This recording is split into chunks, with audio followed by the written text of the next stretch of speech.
Hello friends, स्वागत है आपका मेरे यूट्यूब चैनल पर। मैं गीत अरोड़ा आज आपके लिए लेकर आई हूँ एक मैराथन क्लास, जिसमें आपके लिए पूरी संपूर्ण हिंदी व्याकरण में से कुछ चुने हुए मैक्सिमम नंबर्स के टॉपिक्स के एमसीक्यू आपके सामने लेकर आई हूँ, ताकि जो है आप उनकी प्रैक्टिस करें। कॉन्सेप्ट मैं पहले आपको जो है पढ़ा चुकी, उनको देखकर जो है अपना कॉन्सेप्ट क्लियर करके एमसीक्यू सॉल्व करना सीख सकते हो। अगर नहीं भी देखे हैं तो भी कोई बात नहीं है, कॉन्सेप्ट क्लियर भी होगा यहाँ पर, और जो है आपको ट्रिक भी बताई जाएगी किस तरह जो है हमें सही उत्तर को जो है अपनाना है। उत्तर हमें खुद बुलाए कि भाई मुझे चुन लो, बाकियों को क्यों देख रहे हो। ठीक है, तो क्लास आज आपकी जो है आपके लिए बहुत बेनिफिशियल रहने वाली है। कोई भी परीक्षा देने जा रहे हैं, सामान्य हिंदी पढ़नी है, तो अगर आप 2-4 क्लासेस भी ऐसे एमसीक्यू वाली पीवाईक्यू सीरीज़ की देख लेते हैं तो आपके लिए बहुत फ़ायदा होने वाला है। चलिए तो शुरू करते हैं। सबसे पहला प्रश्न, निम्नलिखित में से मूल स्वरों वाला विकल्प छांटिए। अब मूल स्वर हमारे हिंदी भाषा में 2 तरीके के वर्ण हैं, एक स्वर है और एक दूसरे व्यंजन है। स्वर जो स्वतंत्र माने जाते हैं, और 11 स्वर हैं कुल हिंदी भाषा में, जिसमें से मूल स्वर है हमारे अ, ई, उ और री। ठीक है, अ, ई, उ और री। अब कौन सा विकल्प ऐसा है जिनमें से इन 4 में से 3 स्वर तो आ ही रहे हो, 2 भी आ सकते हैं, 1 भी पूछा जा सकता है, एग्जामिनर की बात है। तो डी विकल्प ऐसा है जिसमें हमें तीनों जो है मूल स्वर दिखाई दे रहे हैं। इनमें से जो बाकी विकल्प है मूल क्यों नहीं हो सकते, देखो इसमें अ जमा अ दीर्घ स्वर है, ये उ जमा उ इसको कहा जा सकता है। क्यों कहा जा सकता है? क्योंकि दीर्घ स्वर को बोलने में ना इन मूल स्वरों से 2 गुना समय लगता है, इसलिए मैं आपको इस तरह लिखकर ये दिखा रही हूँ। अ है, यहाँ पर ओ है, ओ जो है मूल स्वर नहीं है, ओ जो है अ जमा उ से मिलकर बनी ध्वनि है। आप उच्चारण करेंगे तो भी इसमें आपको 2 ध्वनियाँ दिखाई देंगी।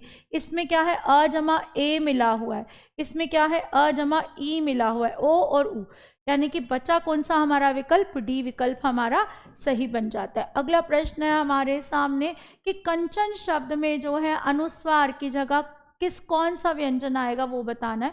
तो यहाँ पर जो है आप देख लीजिए कि 5 व्यंजन जो है हमारे पंचम वर्ण होते हैं। पहले कवर्ग का जो है 5वां अंगा, चवर्ग का इया, टवर्ग का ण, और तवर्ग का ना, और पवर्ग का मा। अब बिंदी कैसे पता लगाते हैं किसकी, जब कंचन की बात करें, कंचन शब्द में जब बात करते हैं तो कंचन शब्द में बिंदी के बाद वाला वर्ण हम देखेंगे वो क्या है, च, और चवर्ग का अंतिम जो है क्या देखेंगे हम, पंचम वर्ण देखेंगे वो क्या है, इया। तो ये बिंदी इया की हो जाती है, किसकी हो जाती है, इया की हो जाती है। ये हमें ध्यान रखना। एक शब्द और देख लेते हैं प्रैक्टिस करके। यहाँ पर मैंने कंघा अगर लिखा है तो बिंदी के बाद वाला वर्ण क्या है, घ, और घ हमारा आता है पंचम वर्ण क, ख, ग, घ इस वाली लाइन में, और इसका पंचम वर्ण क्या है, अंगा। तो ये बिंदी हमारी अंगा की मानी जाएगी। ठीक है, तो इसी तरीके से जो है हम पंचम वर्ण यहाँ पर निकालते हैं। तो यहाँ पर हमारा विकल्प क्या बन जाता है, इया। ठीक, क्या बन जाएगा, इया। अगला प्रश्न है हमारे सामने, निम्नलिखित में से अंतस्थ व्यंजन वाला वर्ग कौन सा है ये बताना है। अंतस्थ व्यंजन कौन से हैं, तो क से लेकर माँ तक उच्चारण के आधार पर हमारी जो है वर्णमाला पूरी विभाजित है। क से लेकर माँ तक हमारे सारे स्पर्श व्यंजन होते हैं, क्योंकि जब हम इनका उच्चारण करते हैं तो मुख से जो हवा निकलती है वो कहीं ना कहीं स्पर्श यानी कि टच होकर आती है। अंतस्थ व्यंजन आते हैं, इनके बाद आते हैं 4 हमारे अंतस्थ व्यंजन है।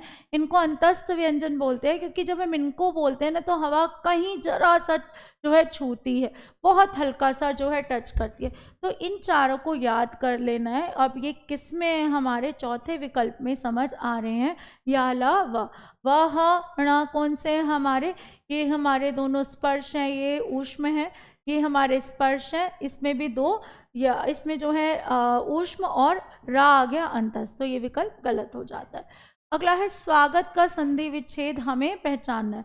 स्वागत में जब मैंने आपको संधि पढ़ाई थी तो मैंने आपको बताया था कि व वर्ण हो और उसके आगे कोई भी आधा व्यंजन हो, ठीक है, या हो, उसके आगे आधा व्यंजन हो, तो तुरंत समझ जाना कि ये यर्ण संधि है। ठीक है, क्या है? यर्ण संधि का उदाहरण है। किसका उदाहरण है? यर्ण संधि का। इसमें एक आध शब्द ऐसे भी आते हैं, मात्रा आ गया, पित्र आ गया, मात्रादेश ऐसे करके, ठीक है, लेकिन ये यर्ण संधि के उदाहरण होते हैं। तो हमारा जो है यहाँ पर यर्ण संधि कैसे बनती है? यर्ण संधि बनती है हमारी, दो उदाहरण है इसके। ई के बाद कोई भिन्न स्वर आ जाए तो ये बन जाएगा यू, ठीक है। ऊ के बाद कोई भिन्न स्वर आ जाए तो ये बन जाएगा वी, ठीक है। जैसे अब यहाँ पर ऊ है, सूम का ऊ, और जो है वा है, तो ऊ जमा वा, ठीक है, सॉरी, ऊ जमा आ, ऊ जमा आ मैंने किया तो यहाँ पर क्या बनेगा? वा बनेगा, और इसकी मात्रा जो है इस पर लग जाएगी तो बना वाह। तो यहाँ पर जो सही विकल्प हमारा बन जाता है वो क्या बन जाता है? सू जमा आगा, दोनों जगह स्वर होने चाहिए, ये वाह में स्वर नहीं है, ठीक है। तो ये तो वैसे भी हम विकल्प चुन नहीं सकते हैं। इसमें आप कंफ्यूज हो सकते हो कि आपको ये लग सकता है कि ये दीर्घ संधि का उदाहरण है, लेकिन आपको किससे पहचानना है? इससे पहचानना है कि वाह के आगे जो है आधा व्यंजन है तो ये यर्ण संधि होगी, दीर्घ संधि का उदाहरण नहीं हो सकता। अगला है कि विकल्पों में से सही मिलान जो है हमने ढूंढना है। बहुत अच्छा क्वेश्चन है, इससे मैं आपको सारी संधि आपको बता देने वाली हूँ। स्वर संधि तो आपको सारी हो जाने वाली याद। अब यहाँ पर एक बार ना पहले देख लो स्वर संधि में आपको क्या ध्यान रखना है। स्वर संधि में आपकी 5 संधियाँ जो हैं, ठीक है, जैसे मान लीजिए दीर्घ संधि है, उसमें आपको मात्राएं देखनी है। बड़े आ की मात्रा हो शब्द के मध्य में, ठीक है, बड़ी ई की मात्रा हो, बड़े ऊ की मात्रा हो, मात्राओं से संधि करेंगे, ठीक है। अगली आती है हमारी गुण संधि। गुण संधि में आपको ये मात्राएं ढूंढनी है, ठीक है, ए की या ओ की। वृद्धि संधि में इससे दुगनी मात्राएं आपको देखनी है, कौन सी? बड़ा ए हो और बड़ा ओ हो, ठीक है। इसके बाद है यर्ण संधि। यर्ण संधि में अभी बताया वा और या के आगे आधा व्यंजन, इसके आगे आधा व्यंजन यदि दिखता है, ठीक है, या ये नहीं सिर्फ या, ये भी हो तो भी जो है काम चलेगा, ठीक है। इसके आगे, इन दोनों के आगे यदि आधा व्यंजन दिखता है तो ये क्या होगा? हमारा यर्ण संधि होगा। इसके बाद है अयादि संधि में आपका कैसे होगा? आए या फिर आई, ठीक है, ये आपको दिखाई देंगे, आए, ठीक, या फिर आई, और या फिर आवी, ये आपको दिखाई देने वाले हैं, ठीक। अब यहाँ पर जो है देख लेते हैं, परम जमा अणु, आधा यहाँ पर क्या है? अंतिम वर्ण आ और आ, परमाणु बन रहा है।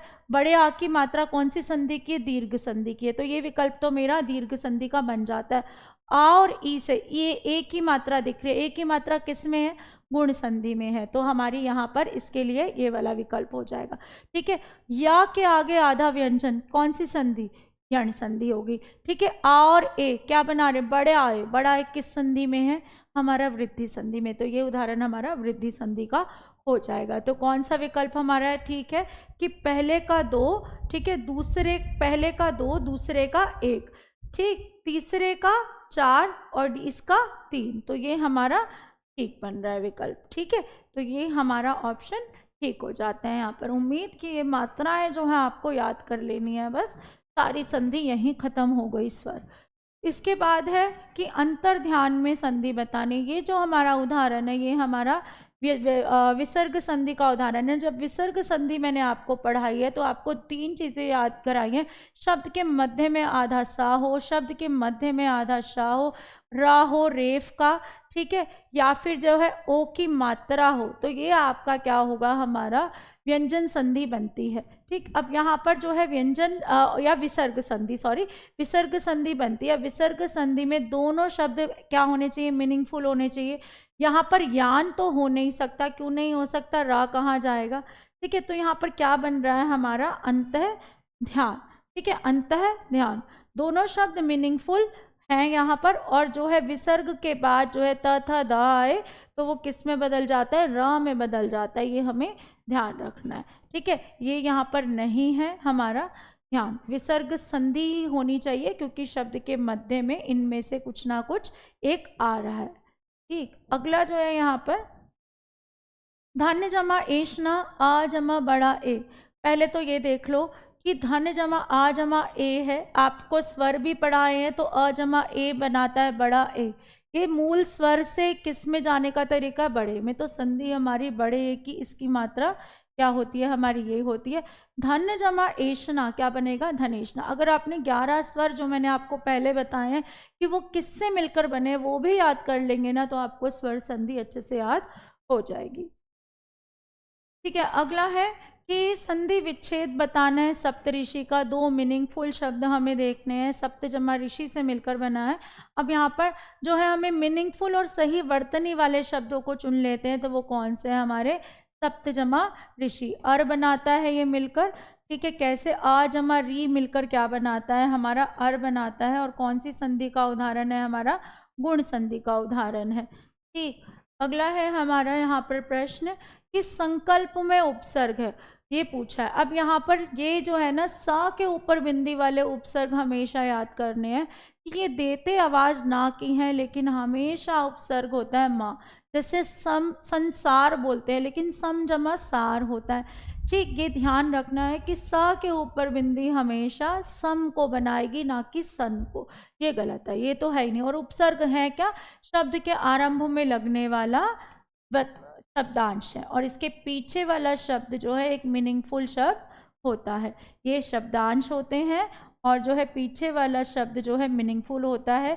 जैसे समास नए शब्द बनाते हैं, ऐसे ही उपसर्ग प्रत्यय भी नए शब्द बनाते हैं। उपदेशक में प्रत्यय बताना है तो हमें मीनिंगफुल शब्द निकाल लेना है। मुझे तो यहाँ पर उपदेश दिख रहा है और यहाँ पर क दिख रहा है, तो यहाँ पर जो है मीनिंगफुल शब्द निकालने के बाद जो ध्वनि बच जाए वो हमारा प्रत्यय। वैसे इस शब्द में जो है उपसर्ग भी है, उपसर्ग है, देश यहाँ पर जो है मुख्य शब्द है और यहाँ पर क प्रत्यय है। किसी किसी शब्द में दोनों भी होते हैं। अगला है यहाँ पर कि क्षत्रियानी में शब्द में प्रत्यय बताओ। मूल शब्द देखो कौन सा है, मुझे दिखाई दे रहा है क्षत्रिय। अब आवाज क्या बची, क्षत्रिय निकालने के बाद किसकी आवाज बच रही है, आनी की आवाज बच रही है, तो प्रत्यय बचा आनी। ठीक है, ई क्यों नहीं हो सकता, अगर मैं ई निकालती हूँ तो क्षत्रियान बनता है, जो कोई हमारा जो है शब्द नहीं है। सार्थक शब्द निकालने के बाद जो आवाज रह जाए वो आपका प्रत्यय है। अगला प्रश्न है हमारे साथ, निम्नलिखित विकल्पों में से उस विकल्प का चयन करें जो दिए गए प्रत्यय शब्द का सही विकल्प है। यानी कि इसमें हमें प्रत्यय ढूंढना है, प्रत्यय वाला शब्द ढूंढना है, उपसर्ग वाला जो है हमें नहीं ढूंढना। ठीक है, अब यहाँ पर उपसर्ग है जैसे नी जमा कम्मा। ठीक है, इसके बाद है हमारा यहाँ पर शब्द अधपका। अध यहाँ पर उपसर्ग है, मूल शब्द है यहाँ पर पका हुआ, और यहाँ पे उपसर्ग क्या है, नी है। यहाँ पर देखें कम जो है हमारा उपसर्ग है और जोर यहाँ पर मूल शब्द है। जैसे कम अक्ल, ये उर्दू का उपसर्ग है। कम यहाँ पर शब्द की तरह ही इस्तेमाल है लेकिन ये उर्दू का उपसर्ग, जैसे कम अक्ल, कमजोर, तो ये हमारा जोर शब्द है। इसके बाद बल यहाँ पर मूल शब्द है लेकिन हीन यहाँ पर क्या है, एक प्रत्यय है। ठीक है, बल से हीन, जिसमें बल ना हो बलहीन, तो हमारा उत्तर क्या बन जाता है, बलहीन बन जाता है। अगला है यहाँ पर दिए गए शब्द का प्रत्यय याद कीजिए। तैराक, मूल शब्द क्या दिख रहा है, तैर। तैर के बाद आवाज कौन सी बच गई है, तैर आख, तैर आख, तो आख हमारा यहाँ पर क्या बन जाता है, प्रत्यय बन जाता है। ठीक है, सिर्फ प्रत्यय में मूल शब्द का खेल है। मूल शब्द आपने निकाल लिया तो शेष बचा हुआ आपका प्रत्यय है। ऐसे ही उपसर्ग में भी है, मूल शब्द निकालकर जो आगे का हिस्सा बच जाएगा वो आपका उपसर्ग होगा। अगला है यहाँ पर संज्ञा से आधारित शब्द। लड़का किस प्रकार की संज्ञा है। लड़का संज्ञा के जो है देखा जाए तो आज के समय में 5 भेद हम गिनते हैं। पहले मुख्य भेद हम 3 गिनते थे, व्यक्तिवाचक, जातिवाचक, भाववाचक, लेकिन आजकल द्रव्यवाचक जिसे पदार्थवाचक भी कहते हैं और एक समूहवाचक जिसमें इंक्लूड कर दिया गया है, जैसे आप कलेक्टिव नाउन जिसे इंग्लिश में कहते हैं। अब यहाँ पर लड़का पूछा, लड़का किसी की जाति का बोध कराता है, संपूर्ण जाति का, तो ये हमारी जातिवाचक संज्ञा बन जाती है। अगर मैं लड़के को नाम दे दूं रोहन, तो ये क्या बन जाएगी, तुरंत नाम देते ही क्या बन जाएगी, ये हमारी व्यक्तिवाचक संज्ञा बन जाएगी। अच्छा, लड़का से लड़कपन बन जाएगी, क्या बन जाएगी, इसमें भाव कौन सा होगा, लड़के में लड़कपन होगा तो ये भाववाचक संज्ञा बन जाएगी। ठीक, अगला है यहाँ पर मित्रता किस प्रकार की संज्ञा है। जिन शब्दों के पीछे ता लगा हो, त्व लगा हो, ठीक है, या वात्सल्य में ल्या लगा हो, ठीक है, या पन्न लगा हो, वो क्या होंगी, हमारी भाववाचक संज्ञाएं होती है। तो त लगा है, जैसे समानता, मित्रता, शत्रुता, ये सब हमारी क्या है, भाववाचक संज्ञा में गिनी जाती है। तो उत्तर बन गया हमारा यहाँ पर भाववाचक संज्ञा, जिन्हें आप एब्स्ट्रैक्ट नाउन कहते हैं, जिन्हें हम महसूस करते हैं, वो क्या होती है, हमारी भाववाचक संज्ञा।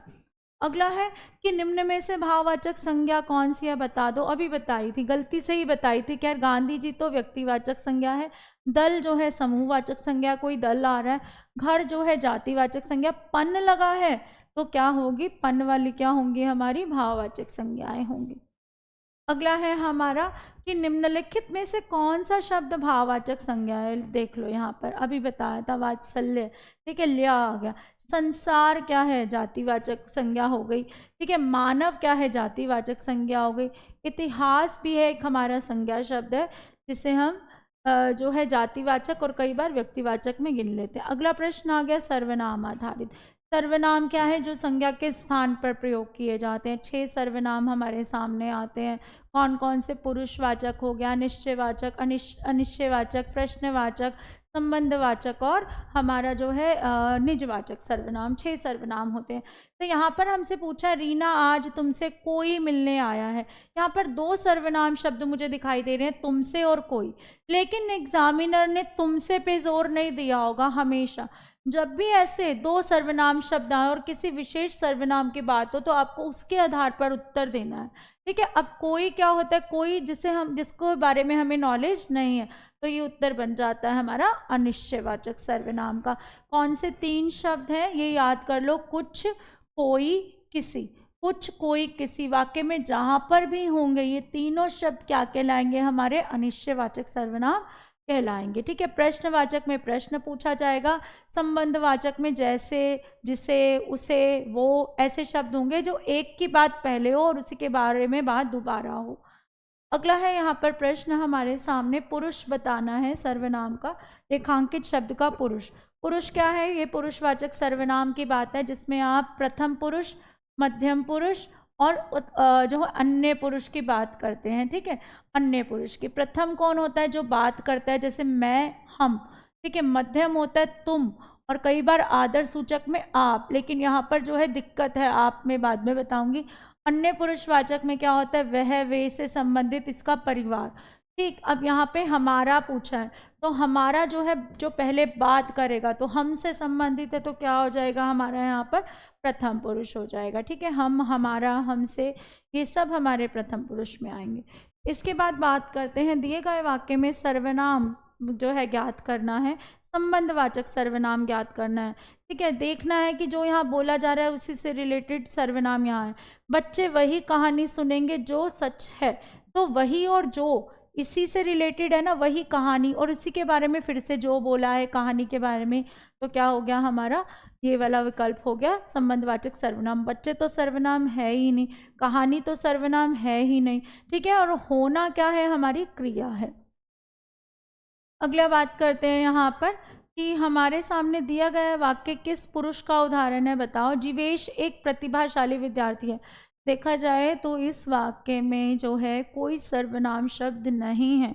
अब देख लो कैसा प्रश्न पूछा गया है, एक भी सर्वनाम शब्द नहीं है यहाँ पर, कुछ नहीं, लेकिन जीवेश दिया गया है। जीवेश मेरा कोई नोन नहीं है, थर्ड पर्सन है, तो यहाँ पर जो है थर्ड पर्सन क्या होगा, अन्य पुरुषवाचक सर्वनाम को हम लगा देंगे, ठीक है। जब हम किसी तीसरे की बात कर रहे हों तो वो हमेशा किस में आएगा, अन्य पुरुष में आ जाएगा।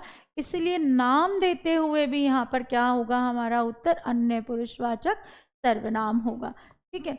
आगे देखते हैं अगला प्रश्न हमारे सामने कि निम्नलिखित प्रश्न में 4 विकल्पों में से उस विकल्प का चयन करें जो कोष्ठक में दिए गए शब्द के अनुसार सर्वनाम के भेद का सही विकल्प हो।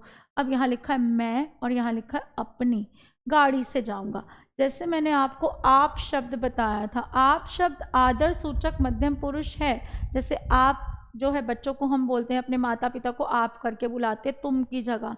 इंग्लिश में तो यू है सबके लिए, कोई भी हो, बड़ा छोटा कोई भी हो, लेकिन हिंदी में अलग अलग आयु के अनुसार हम अलग अलग तरीके से सबसे बात करते हैं, है ना। तो यहाँ पर आप आदर सूचक मध्यम पुरुष है, लेकिन आप जो है अपने आप के लिए भी कई बार हम इस्तेमाल करते हैं। किसके लिए? अपने आप के लिए सिर्फ आप इस्तेमाल करते हैं या खुद इस्तेमाल करते हैं, तो ये क्या होगा हमारा? ये हमारा निजवाचक सर्वनाम कहलाता है। ठीक है, अब यहाँ पर भी एग्जामिनर जो है हमसे यही एक्सपेक्ट कर रहा है, अपनी गाड़ी से जाऊंगा, निजता का बोध हो रहा है, तो यहाँ पर निजवाचक सर्वनाम खुद से संबंधित जो है। ठीक है, लेकिन यहाँ पर मैं से कंफ्यूज नहीं होना, मैं कभी भी निजवाचक सर्वनाम में नहीं आता। मैं और हमें जो है बातचीत डायरेक्ट करते हैं और जो है बातचीत की शुरुआत करते हैं हमेशा पुरुषवाचक सर्वनाम में आते हैं। इसके बाद है हमारा लंबा किस प्रकार का विशेषण है, हमें बताना है। विशेषण आधारित प्रश्न आ गए। विशेषण जो विशेषता बताएं संज्ञा सर्वनाम की, चार भेद, गुणवाचक, संख्यावाचक, परिमाणवाचक हो गया। ठीक है, और जो है इसके बाद जो है हमें क्या देखना है, और सार्वनामिक विशेषण हो। इसके बाद हमें क्या देखना है कि लंबा शब्द किस प्रकार का विशेषण है। लंबा शब्द जो है हमारा गुणवाचक विशेषण के अंतर्गत आता है। कंफ्यूज कहाँ होते हैं, क्यों दिया एग्जामिनर ने इतना आसान सा लंबा शब्द? इसलिए दिया क्योंकि परिमाण का अर्थ होता है माप-तोल, ठीक है, या नापना। ठीक, बच्चे सोचते हैं लंबा बोला है तो नापने की बात हो रही है। नहीं नहीं, जहाँ पर भी आकार की बात हो वो गुणवाचक विशेषण।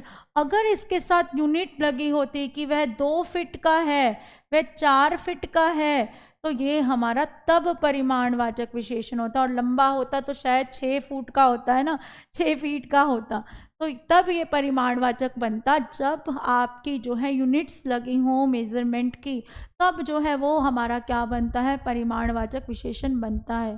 ठीक, तो अगर आपको सिर्फ आकार दिया गया लंबा, छोटा और गोल या तिकोना, तब आपका गुणवाचक विशेषण बनेगा।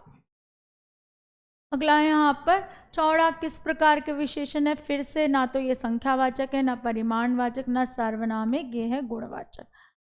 अगला प्रश्न है हमारे सामने, 4 विकल्पों में से दिए गए विशेषण जो उचित विशेषण का भेद हो वो चुनना है।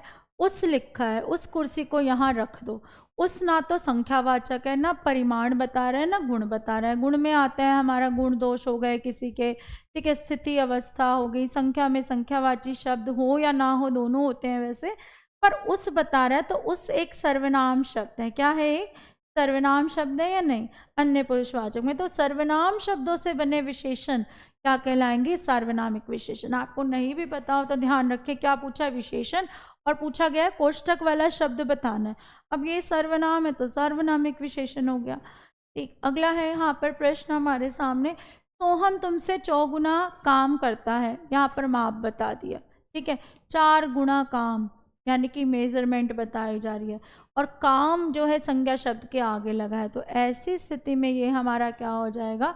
ठीक है, संख्या बताई जा रही है, तो यहाँ पर क्या हो जाएगा? ये संख्यावाचक विशेषण। 4 गुना, ठीक है, मेजरमेंट में कैसे है? गुणा बताया जा रहा है, तो ये संख्यावाचक में आएगा क्योंकि यूनिट हमारी नहीं लगी है।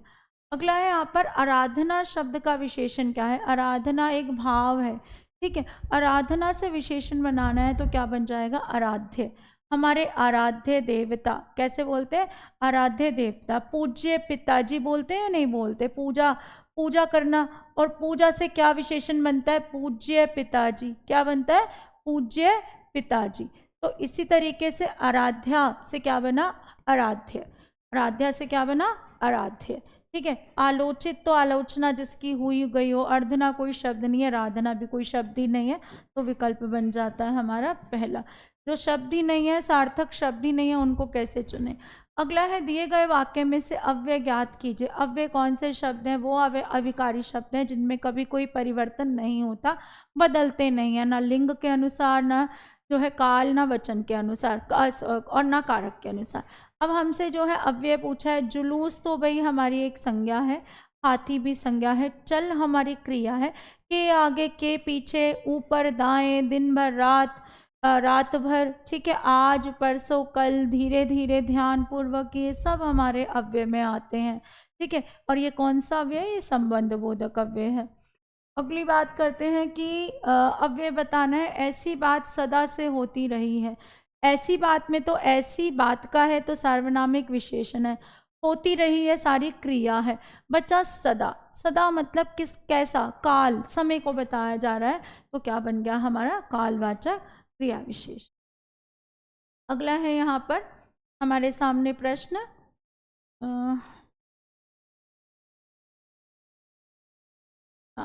मेंढक का तत्सम हमें बताना है। मेंढक तत्सम शब्द की आपको पहले भी जो है 2 वीडियोस बना चुकी हूँ, जो बहुत आप लोगों ने पसंद की थी।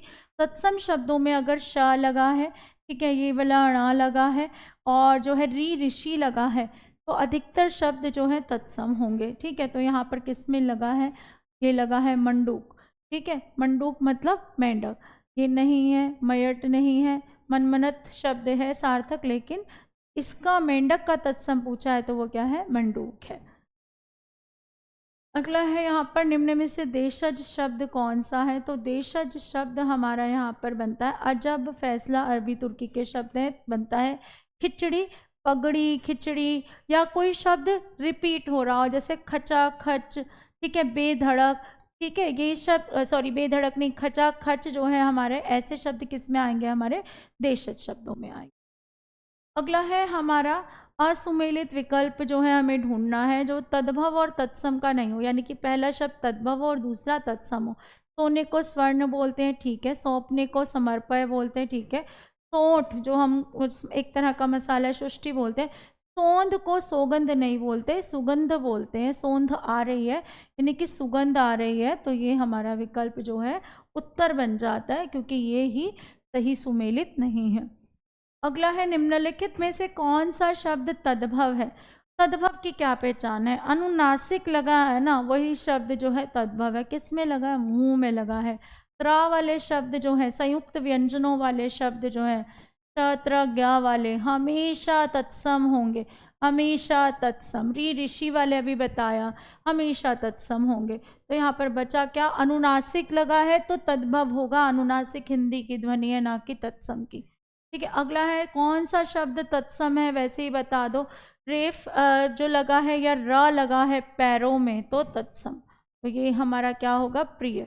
सूरज को बोलते हैं रवि बोलते हैं, नींद को निद्रा बोलते हैं, मोती को मन का मानक इत्यादि बोलते हैं, मुक्तक बोलते हैं। यथाशक्ति में समास बताइए।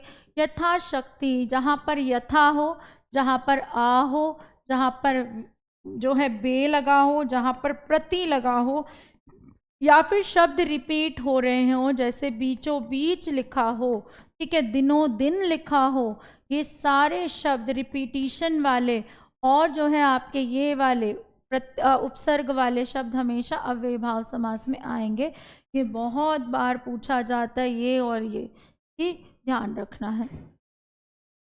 अगला है हमारा प्रश्न कि दिए गए शब्द का समास ज्ञात कीजिए। घुड़दौड़, घुड़दौड़ यानी कि 2 शब्द हमें दिखाई देख रहे हैं, घोड़ा और दौड़, यानी कि घोड़ों की दौड़, क्या बनेगा, घोड़ों की दौड़। जब घोड़ों की दौड़ बीच में आ गया, की आ गया बीच में, और की जो है हमारा क्या है, एक विभक्ति है संबंध कारक की, और संबंध कारक वाली विभक्तियां तत्पुरुष समास में कारक की विभक्तियां सारी कर्ता और संबोधन को छोड़कर किस समास में लगती हैं, तत्पुरुष समास में लगती हैं, ठीक। तो ये हमें ध्यान रखना है कि यह तत्पुरुष समास का उदाहरण है। अगला है दिन रात, योजक चिन्ह पहचान बताई थी, किस समास की, द्वंद्व समास की, जिसमें दोनों पद प्रधान होते हैं। इसको देख के बताया था कि दोनों समान है, तो याद रखना कि दोनों पद प्रधान है, इसके बीच में योजक चिन्ह एक्सपेक्ट करो। तो योजक चिन्ह जहाँ पर होगा वो कौन सा होगा, द्वंद्व समास होगा। द्विगु समास में पहला पद संख्यावाची होगा और जो है समूह समाहार लगा होगा। अव्यय भाव के पिछले प्रश्न में पहचान बताइए। तत्पुरुष समास में कारक की विभक्तियां जो हैं होती हैं जब विग्रह करते हैं। अगला है प्रश्न यहाँ पर कि रातों रात समास बताइए। रातों रात में अभी बताया, बीचों बीच, रिपीटिशन हो शब्दों का तो कौन सा समास होगा, रिपीटिशन होने में अव्ययी भाव समास होगा। द्वंद्व समास में क्या लगा होना चाहिए था, योजक चिन्ह, जो नहीं लगा। तो तत्पुरुष समास को अगर विग्रह करते हैं रात ही रात, तो ही जो है कारक विभक्ति नहीं है, इसलिए जो है हमारा ये कारक चिन्ह नहीं बनता। द्विगु में पहला शब्द संख्यावाची जो यहाँ पर नहीं है। अगला प्रश्न है यहाँ पर बहुव्रीहि समास का विग्रह का विकल्प है, नहीं है दया जिसमें, तो दया शून्य, दयाहीन, कठोर सब एक दूसरे के जो है पूरक शब्द जरूर हैं, लेकिन जब नहीं है दया जिसमें के लिए समास विग्रह से शब्द बनाना हो तो निर्दयी होता है। नी मतलब नहीं, नहीं है दया, तो यही विकल्प हमारा सही हो सकता है। ये एक दूसरे के अर्थ में प्रयोग किए जा सकते हैं, लेकिन समास में पर्टिकुलर शब्द ही आएगा जिसमें नी लगा हो, क्योंकि नी का अर्थ है हमारा, निर का अर्थ है कि नहीं होना। ठीक है, अगला जो है हमारा प्रश्न यहाँ पर कि कौन सा तत्पुरुष समास का उदाहरण नहीं है। इनको विग्रह करके देख लेते हैं। गिरह को काटने वाला, तो को विभक्ति चिन्ह आ गया। गिरह मतलब जेब, ठीक है, गिरह मतलब क्या है, जेब। गिरह को काटने वाला, तो जेब है इसका अर्थ। ठीक है, इसके बाद जो है जन्मांध देख लेते हैं, तो क्या होगा, जो जन्म से अंधा हो उसे क्या बोलेंगे, जन्म से अंधा, जन्मांध बोलेंगे। सत्याग्रह क्या होगा, सत्य के लिए आग्रह करना, यानी कि सत्य के लिए रिक्वेस्ट करना, तो वो क्या हो गया, सत्याग्रह हो गया। इसके बाद है अगला महात्मा। महात्मा में क्या है, महान है जो आत्मा, महान है जो आत्मा। अब बताओ विग्रह करते हुए जो है कारक विभक्तियां किन में नहीं आ रही हैं। इसमें आई है, को आई है, ठीक है, कर्म कारक की आई है, इसमें जो है अपादान की आई है, इसमें संप्रदान कारक की विभक्ति आई है। किसमें नहीं आई विभक्ति, ये है और जो विभक्ति नहीं है, ये विशेषण विशेष्य का जो है जोड़ा है और जो है कर्मधारय समास का उदाहरण है। तो बाकी तीन जो है तत्पुरुष समास के उदाहरण है, लेकिन महात्मा जो है हमारा कर्मधारय समास का उदाहरण है।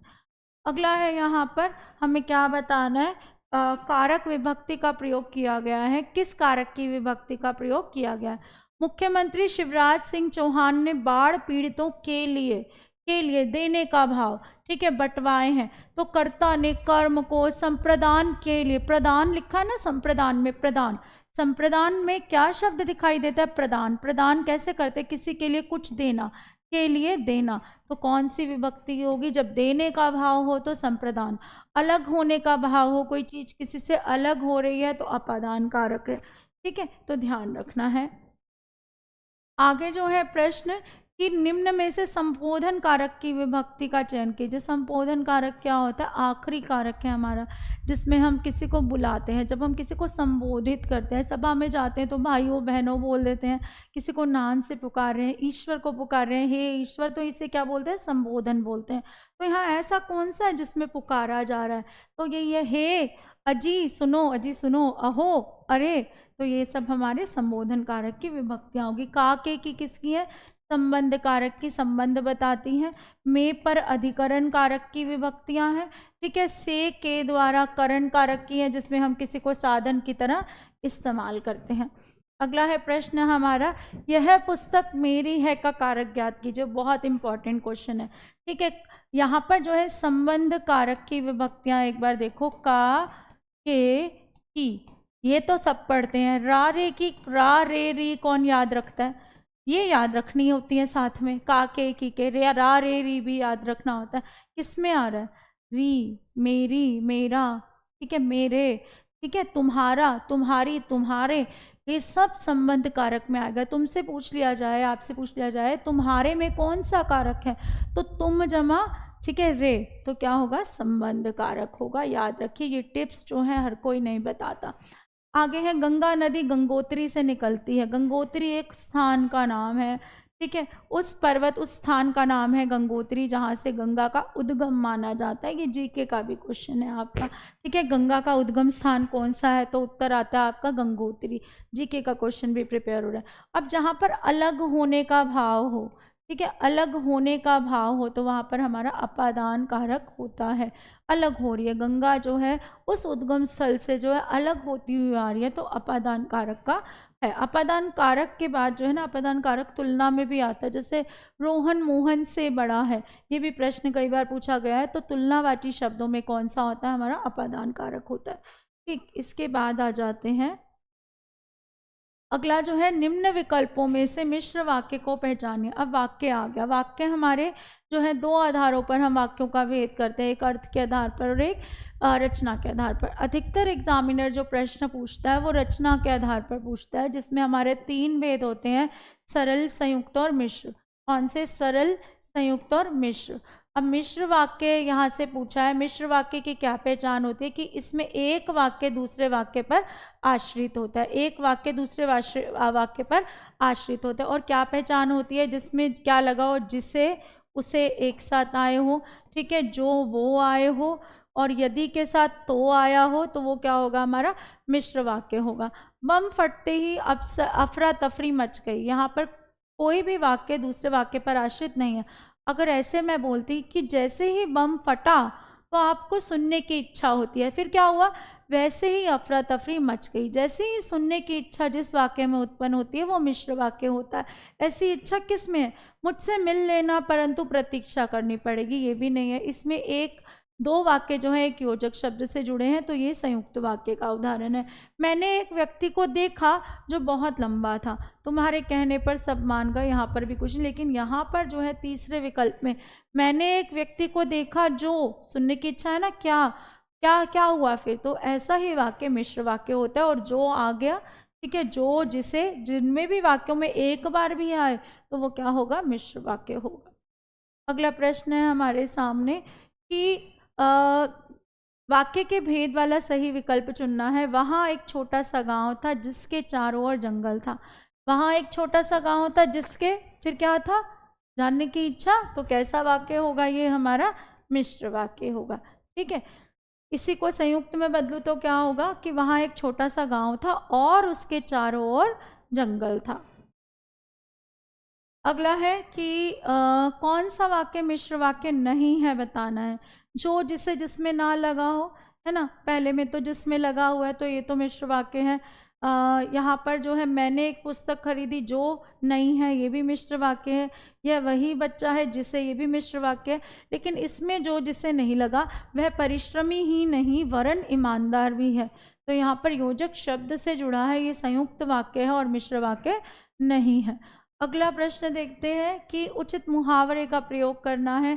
आज कार से टक्कर हो गई लेकिन हम स्वर्ग सिधार गए। अगर स्वर्ग सिधार जाते तो लिखते कैसे वाक्य, बाल बाल बच गए, हाँ, काम तमाम कर दिया, ये तो कहीं नहीं आ रहा। कति नहीं बचे, ये नहीं हो सकते, जो बच रहे हैं वही होंगे, तो क्या होगा, बाल बाल बच गए।